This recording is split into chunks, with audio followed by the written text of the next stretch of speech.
welcome to the Logistics Point interviews. I'm joined today by Emily Snape, who is the Growth Director at Lovespace. And we're talking about self-storage as well as how the self-storage market is affecting the logistics market.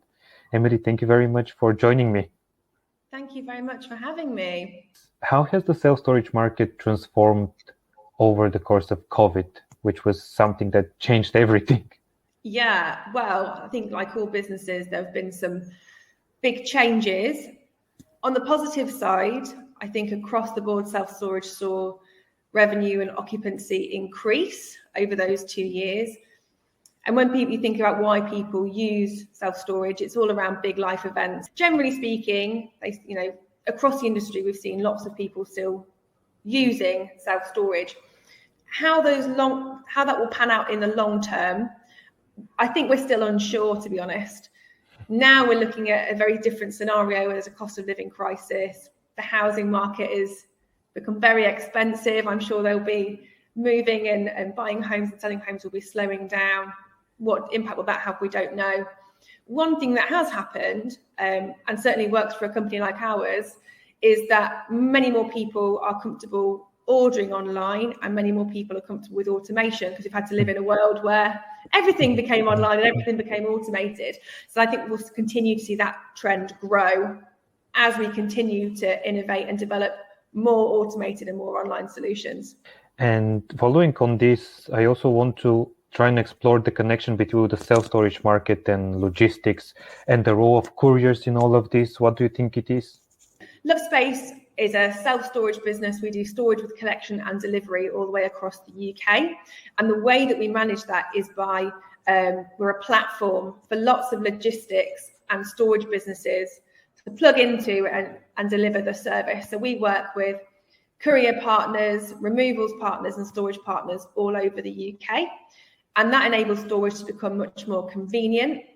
One of the challenges of storage, traditional self-storage, is that you need a big building with lots of units in it, which is very difficult to do in central, urban, population-dense areas where there are lots of storers. So by leveraging a logistics network, it means that you can bring storage much, much closer to the people who need it.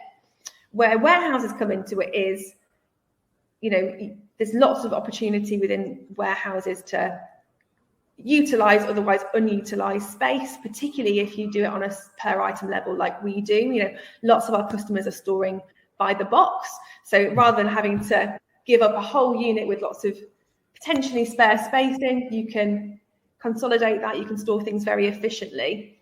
On the grander scheme, I think there's a big piece around bringing storage and storage opportunities closer, more central, more convenient. And again, that's something we're working on. And within that, I think there's a role for that last mile logistics to play, which I know is, a huge industry right now, and I'm sure will continue to grow. But thinking about how you can connect someone who's living in central London to that storage service, that's going to be, certainly somewhere where logistics can help.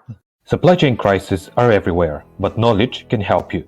Join the Logistics Point, a digital news platform for logistics and supply chain. Subscribe now on YouTube to access free online events, interviews with leading supply chain experts, and more. The Logistics Point. You did work with TfL Transport for London, which cannot be more central. Can you just tell us a bit more about what you did with TfL and what lessons did you learn from the work?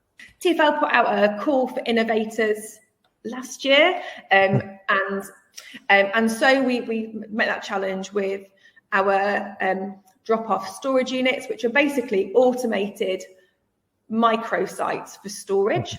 So across 5 tube stations in London now. And what we do is we give customers a PIN to access their storage unit. They drop their stuff off there, they close the door. And once they've been, we will then go afterwards and collect their stuff and take it to a storage facility. And because we're going in and collecting stuff after, more customers can use that every day. Different customers can use it every day. So it's really efficient use of that space. The sustainability section of it is that to get to self-storage, particularly if you're living centrally, you're going to have to drive out to an industrial park or the edge of your town or city, because that's where they tend to be. We cut those trips down and we can consolidate that with other routes that are happening. We've got vans on the road every day collecting and delivering from customers, certainly all over London. And so that sort of storage drop-off and collection can just be part of that wider route. So we're really reducing the miles that it takes to get stuff from someone's home to their storage unit and back again. Lots of lessons for us on terms of what it should look like and how it should operate and what customers really want.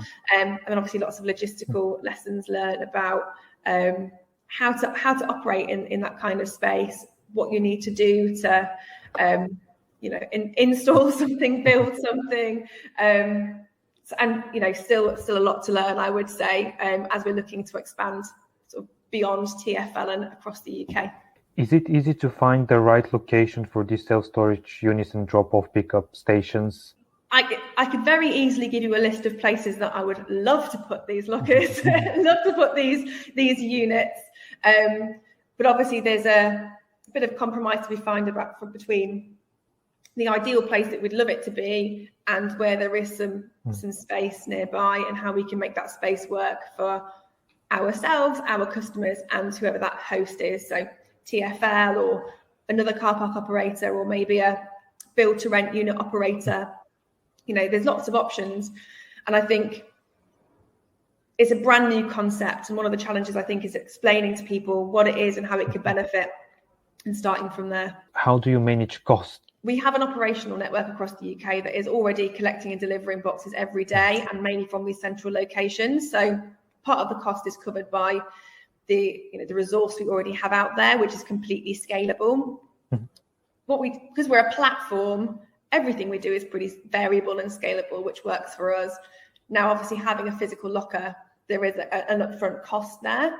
But actually, because they are small and they're easy to deploy and portable, actually we mitigate against some of that risk. Emily, thank you very much for your time.